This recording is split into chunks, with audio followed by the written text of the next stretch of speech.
이 시간 우리에게 주신 하나님 말씀은 신약성경 사도행전 3장 1절에서 10절 말씀입니다. 제9시 기도 시간에 베드로와 요한이 성전에 올라갈새 나면서 못 걷게 된 이를 사람들이 메고 오니 이는 성전에 들어가는 사람들에게 구걸하게 하여 날마다 미문이라는 성전문에 두는 자라. 그가 베드로와 요한이 성전에 들어가려 함을 보고 구걸하거늘 베드로가 요한과 더불어 주목하여 이르되 우리를 보라 하니 그가 그들에게서 무엇을 얻을까 하여 바라보고는 베드로가 이르되 은과 금은 내게 없거니와 내게 있는 이것을 네게 주노니 나사렛 예수 그리스도의 이름으로 일어나 걸으라고 오른손을 잡아 일으키니 발과 발목이 곧 힘을 얻고 뛰어서서 걸으며 그들과 함께 성전으로 들어가면서 걷기도 하고 뛰기도 하며 하나님을 찬송하니 모든 백성이 그 걷는 것과 하나님을 찬송함을 보고 그가 본래 성전 문문에 앉아 구걸하던 사람인 줄 알고 그에게 일어난 일로 인하여 심히 놀랍게 여기며 놀라니라. 아멘. 오늘 이 말씀은 우리가 잘 아는 대로 오순절 성령 충만 방언의 역사 이후 베드로가 일어난 성전 미문에서 안전병이 나면서부터 못 걷던 사람을 일으켜 세우는 기적이 나타납니다. 이 안전병이가 일어나는 기적의 말씀을 들으면서 우리나라도 탄핵 정국을 딛고 다시 일어서는 대한민국, 우리 성도들도 나의 어려움과 고난을 딛고 다시 일어서는 그런 삶 되기를 바랍니다. 그래서 탄핵을 딛고 일어서는 대한민국이라는 제목으로 하나님 말씀을 듣습니다. 내일은 한덕수 국무총리 대통령 권한대행 탄핵소추안 헌재 판결이 있습니다. 주요 내용이 뭐냐면은 대통령 권한대행 시절에 헌법재판관 3명을 임명하지 않았다. 법조계에서는 인용될 확률은 거의 0%다. 탄핵소추 사유가 되지 않는다는 겁니다. 인용이 된다면 대한민국의 법치는 죽은 것이다. 그런 말들도 합니다. 그리고 민주당 논리대로 말하면 또 인용이 될 수 없어요. 탄핵 소출도 할 수 없는 건입니다. 무슨 말이냐면은 과거에 박근혜 대통령이 탄핵 소추 당하여서 재판받고 있을 때 그때 대통령 권한대행이 헌법재판관 한 명이 모자라니 임명하겠다 그러니 민주당이 대통령 권한대행은 임명할 그런 권한이 없대요. 그래서 임명을 결국 못했습니다. 그 논리가 맞다면은 요번에 임명 안 한 게 당연한 겁니다. 잘한 거예요. 그런데 이번에는 임명을 안 했다고 탄핵소추해 버렸습니다. 이상한 이야기입니다. 그리고 또 어제는요, 권한대행의 대행인 최상무 경제부총리 또 탄핵 발의를 했습니다. 이유는 망언의 헌법재판관 임명하지 않는다는 겁니다. 그게 주된 이유예요. 양심이 있는 사람들 같으면은요, 이런지 못합니다. 옛날에 자기들이 그랬잖아요. 권한대행은 헌법재판관 임명하면 안 된다. 그런 권한이 없다. 그런데 이번에는 임명 안 했다고요? 국무총리 권한대행도 국무총리를 갖다가 그냥 탄핵했지. 그리고 또 권한대행의 대행까지도 탄핵하겠다는 겁니다. 30번째, 30명째 이제 탄핵 소추를 당합니다. 지금까지 현재 결정은요 8대 0입니다. 한 사람도 인용된 사람이 없어요. 다 기각되었습니다. 그 말은 탄핵할 만한 이유가 없었다는 겁니다. 정부 경쟁의 용, 자기들 마음에 들지 않으니 탄핵한 거로 밖에 볼 수 없다는 겁니다. 거대 야당의 입법 독재입니다. 그렇게 보면 대통령을 포함해서 그 누구도 탄핵이 인용되지 않을 것 같아 보입니다. 법적으로 중대한 헌법 위반 사례가 있어서 탄핵을 한 것이 아니라 거대 야당의 탄핵, 입법 독주, 이것이 브레이크 없이 달려나가는 그런 행국입니다. 그래서 지금 우리나라는 탄핵을 딛고 다시 일어서는 일이 간절히 필요합니다. 30번째 탄핵이 시작되었는데 지금까지 29번째 탄핵 재판 중에서 한 사람도 인용된 사람이 없어요. 그럼에도 불구하고 탄핵을 하는 권한은 국회의원들의 고유 권한이기 때문에 민주당의 이 불법 탄핵을 막을 길이 없습니다. 국회 권한인데 누가 뭐라고 하겠습니까? 대통령의 권한인 비상계엄령 역시 마찬가지입니다. 대통령 권한입니다. 그런데 대통령 권한은 비상경험했다고 탄핵 소추를 했어요. 국회 권한은 마음껏 휘둘러도 되는데 대통령은 자기 권한 휘둘르면 안 된다는 겁니다. 이런 이해되지 않는 거대 야당의 탄핵 남발을 내버려 둘 수 없는 상황이 되었습니다. 더 이상 탄핵을 하지 못하도록 막아야 되는데 막을 길은 없습니다. 그럼 자기들의 고유 권한이니까 탄핵하도록 내버려 둘 수밖에 없어요. 그 모든 책임은 오롯이 국민들이 다 당하게 되어집니다. 그러므로 이 전국에서는 우리 대한민국이 탄핵을 딛고 다시 일어서는 일이 필요합니다. 세계는 지금 우크라이나 전쟁, 그리고 이스라엘 전쟁, 미국의 트럼프 대통령 취임으로 인해서 급변하게 움직이고 있습니다. 긴급하게 돌아갑니다. 우리나라도 대통령이나 누군가 이 일에 보조를 맞춰서 나가야 되는데 대통령도 탄핵됐지요. 국무총리, 법무부 장관, 국방부 장관, 그리고 국군 통수권자들 다 탄핵으로 나라가 마비 상태입니다. 지금은 지구촌 시대입니다. 우리만 잘한다고 되는 거 아닙니다. 지구 이쪽에서 일어나는 일이 반대편 쪽에서도 동시대에 영향을 미치는 그런 시대입니다. 이런 상황에 우리나라만 탄핵의 이 소용돌이 속에서 허우적거리고 있다면요, 지금 급변하는 세계에서 정말로 낙오되기 십상입니다.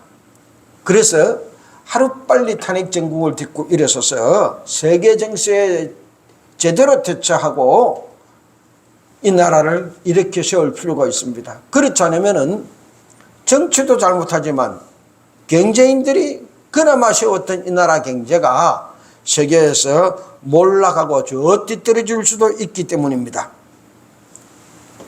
윤석열 대통령 탄핵이 인용되어 이재명이나 민주당이 정권을 잡을지 아니면은 탄핵이 기각되거나 각하되어 윤석열 대통령이 다시 복귀할지 아무도 모릅니다.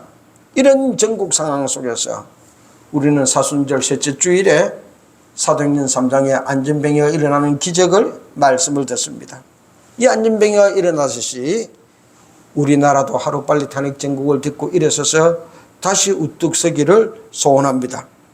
탄핵 인용, 탄핵 반대, 어느 편이 이 나라의 탄핵 정국을 딛고 일어서게 해주는 길인지 오늘 하나님은 말씀을 통하여 우리에게 가르쳐 주십니다. 첫 번째로 안전병이가 일어나는 기적이 기도 시간이 일어났듯이 우리나라도 탄핵 정국을 딛고 일어나기를 원한다면 기도해야 됩니다. 오늘 1절 말씀입니다. 제9시 기도 시간에 베드로와 요한이 성전에 올라갈 때 이 안전병이가 일어나는 기적은 제9시 기도 시간에 일어났습니다. 안전병이는 늘 성전 미문에 앉아서 구걸했어요. 다른 사람이 성전에 기도하러 들어갈 때 그 시간 미문에 앉아서 구걸했습니다. 여기서 중요한 것은 기도 시간에 일어난 기적이라는 이야기입니다. 다른 시간이 아닙니다. 기도 시간입니다. 그렇습니다. 인간사의 역사는요, 누군가가 일을 했기 때문에, 누군가가 그 일을 했기 때문에 그 일이 일어나는 것입니다. 그래서 역사를 일으키려고 사람들은 열심히 노력합니다. 새벽부터 밤늦게까지 남들보다 더 열심히 일하려고 그러고요, 더 열심히 배우려고 그러고, 더 많이 일합니다. 결과를 일으키려고요, 그 일을 완성해 보려고 그럽니다. 사람이 일으키는 역사, 사람이 완성하는 역사는요, 사람의 노력으로 가능할지 모릅니다. 그런데요, 아무리 노력해도 안 되는 그런 일들도 있습니다.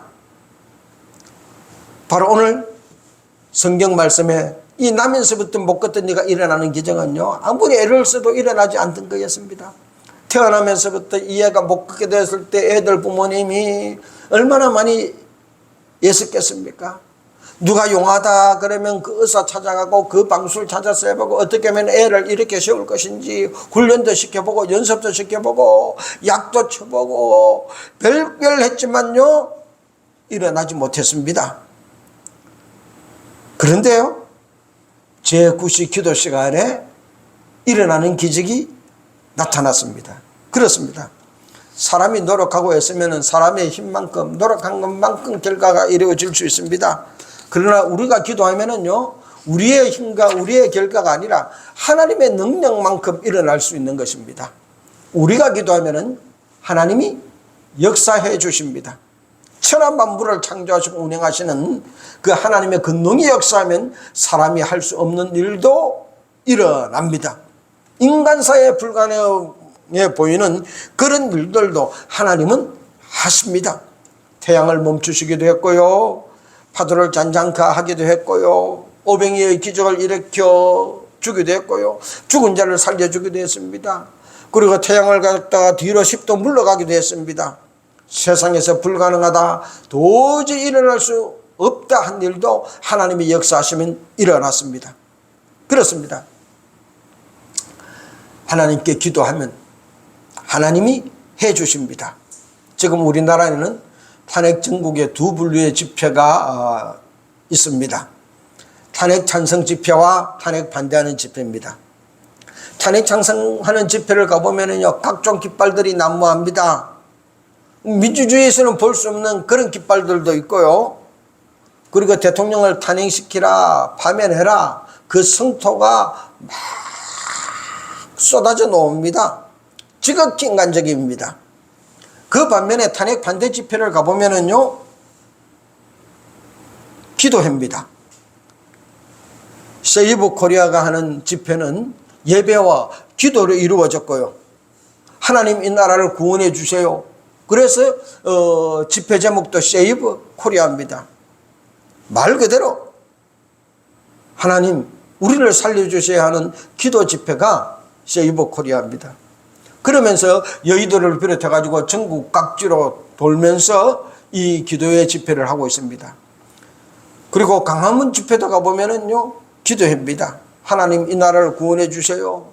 오늘 주일 예배도 그 강화문에서 드리면서요, 하나님 이 나라를 살려달라고 예배드리고 기도하고 있습니다. 이 나라를 다시 살리기 위해서 지금까지 어떤 대통령이 자기의 안위와 자기의 영달을 내버려두고 그렇게 나라 지키겠다고 뛰어든 대통령이 있었느냐? 없다는 겁니다.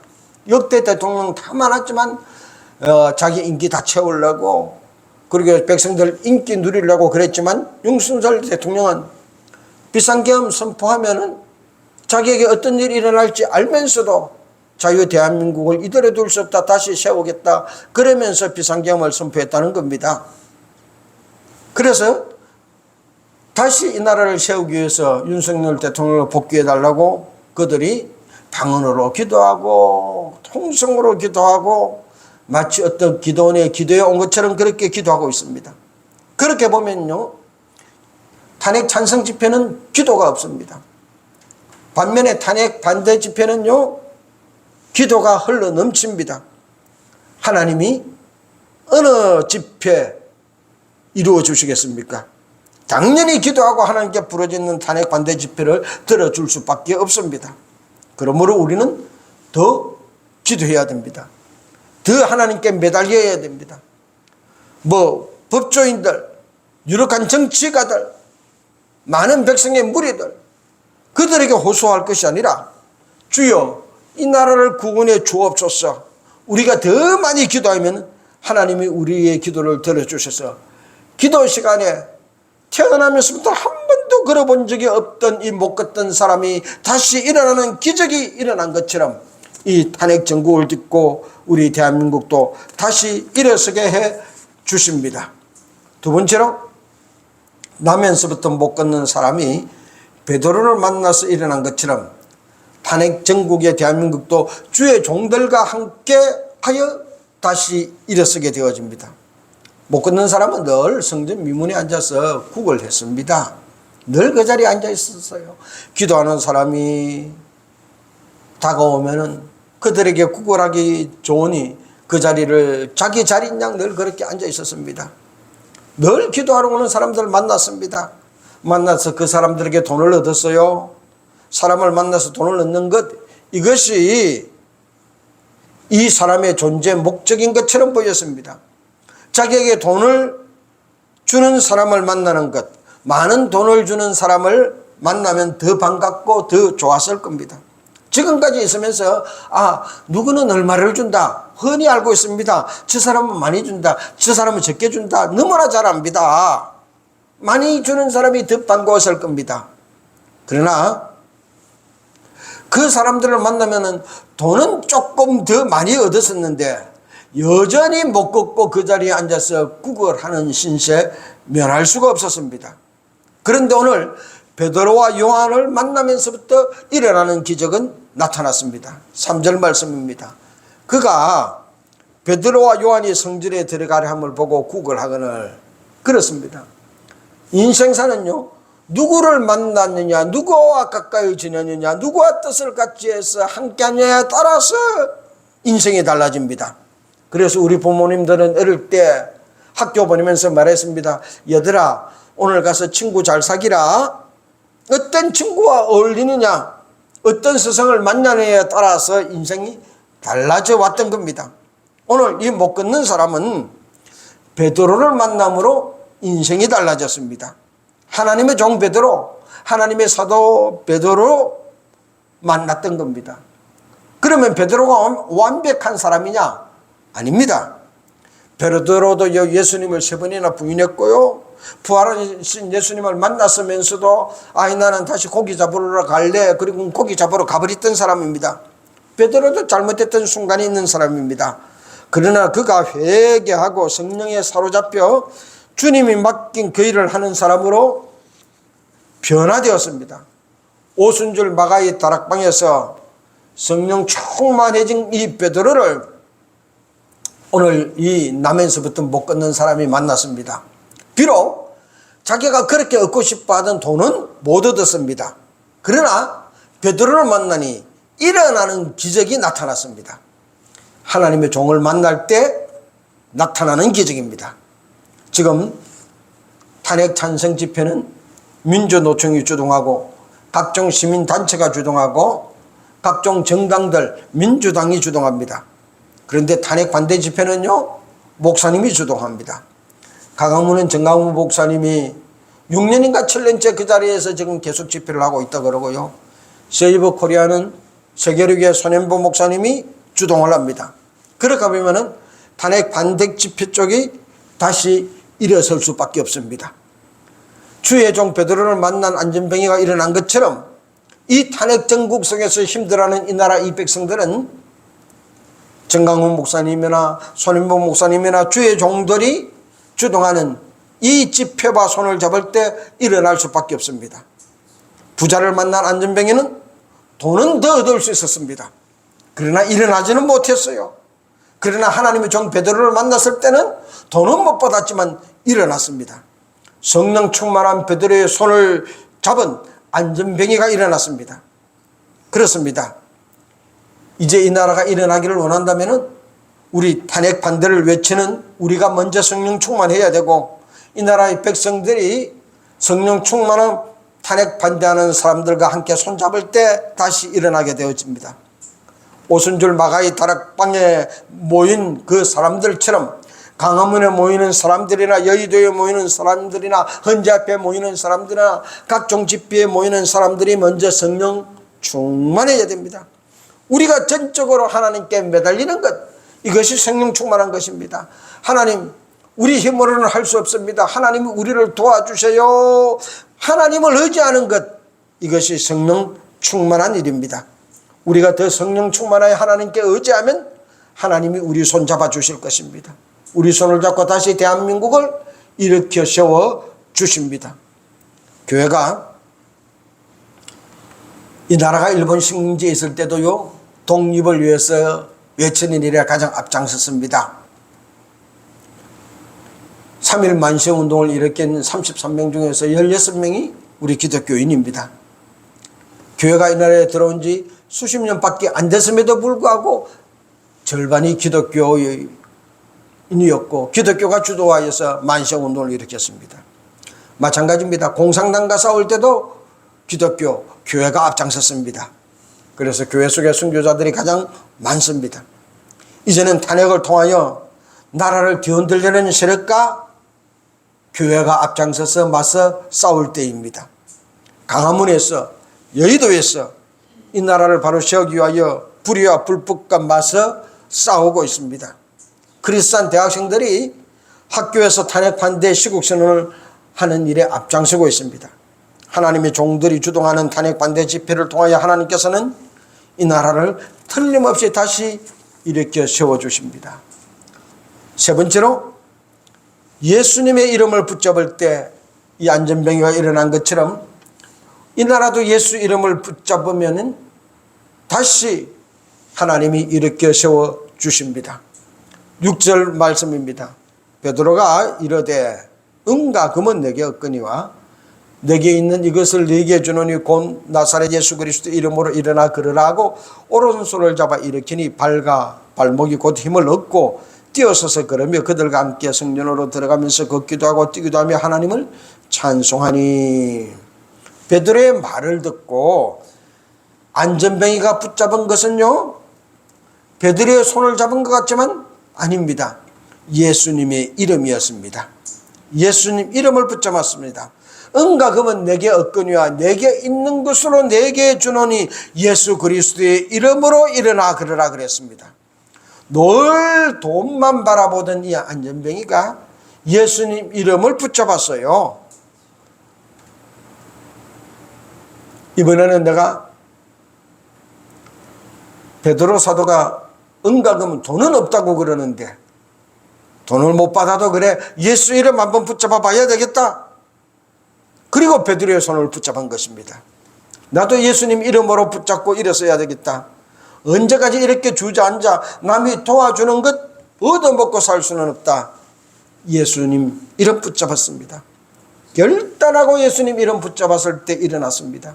16절 말씀입니다. 그 이름을 믿음으로 그 이름이 너희가 보고하는 이 사람을 성하게 하였나니 예수로 말미암아 난 믿음이 너희 모든 사람 앞에서 이같이 완전히 낫게 하였느니라. 왜 이 사람이 나았느냐? 우리가 낫게 한 것이 아니라 예수님의 이름이 이 사람을 낫게 했다는 것입니다. 예수님의 이름에 능력이 있습니다. 예수님의 이름이 우리를 구원합니다. 예수님의 이름이 이 나라를 다시 일으켜 세워주십니다. 어느 정치가가 이 나라를 세워주는 건 아닙니다. 정치인들은 자기 야망으로 삽니다. 자기 안위로 살아갑니다. 그리고 백성들 이용하려고 그럴 뿐입니다. 힘들고 어려워지면은요, 그냥 뒤로 숨고 옆으로 그렇게 비키 가거나 설 사라집니다. 그러다 잃어먹고 영광 얻으려고 그러면 또 나서서 앞장섭니다. 그러나 예수님은 우리 죄를 용서하시고 구원하기 위하여 내 죄 대신에 직접 십자가에 못 박혀 돌아가시고 나를 사랑하여 구원해 주시는 분입니다. 그 예수님을 이 나라가 붙잡을 때 다시 세워 주십니다. 윤석열 대통령이 자기 안위만 생각했다면 비상겸하지 않았을 겁니다. 적당히 야당하고 타협하고 그러면서 임기 5년 채우고 끝나면 연금도 받고 전임 대통령 이름도 그렇게 붙여놓고 그렇게 보낼 수도 있습니다. 그러나 대통령 되고 나서 보니 정말 알지 못하던 많은 정보를 접하고 나라 행국을 보니 이대로 가면 이 자유대한민국이 무너질 수밖에 없다. 더 이상 방치할 수 없다. 누군가가 이 일을 해야 된다면 지금 내가 하겠다는 그런 마음으로 대통령 자리를 걸고 목숨을 걸고 대한민국을 바로 세우기 위하여 비상계엄을 선포했다고 합니다. 백성 다치는 것을 볼 수 없어서 내가 잡혀가겠다 그리고 감옥 갔다는 겁니다. 그리고 그 감옥에서 성경을 읽었습니다. 그리고 지금 예배를 드리고 있습니다. 예수 이름을 붙잡으면 주님이 이 나라를 다시 세워주십니다. 탄핵을 듣고 이 나라가 하나님이 일하는 나라로, 세계 선교의 나라로, 목자국가로 하나님이 다시 세워주십니다. 예수님 이름 붙잡읍시다. 유력한 정치가 이름이 아닙니다. 힘있는 정당, 다수 정당이 아닙니다. 오직 예수님 이름입니다. 나를 구원하기 위하여 내 죄를 대신 짊어지신 예수님, 나를 사랑하여서 하늘을 보좌 버리고 이 땅에 오신 예수님, 그 예수님 이름을 붙잡읍시다. 나를 사랑하여 내 죄 대신 죽으신 사랑 마시신 예수님이 이 나라를 탄핵을 딛고 다시 우뚝 서게 해 주십니다. 우리가 예수님 이름만 의지하고 붙잡았어. 이번 주에는 기필코 대통령 탄핵이 기각되고 다시 복귀하여 대한민국을 다시 일으켜 세워주시는 그런 한 주간 되도록 예수님 이름 붙잡고 기도하며 한 주를 시작하십시다. 기도하겠습니다.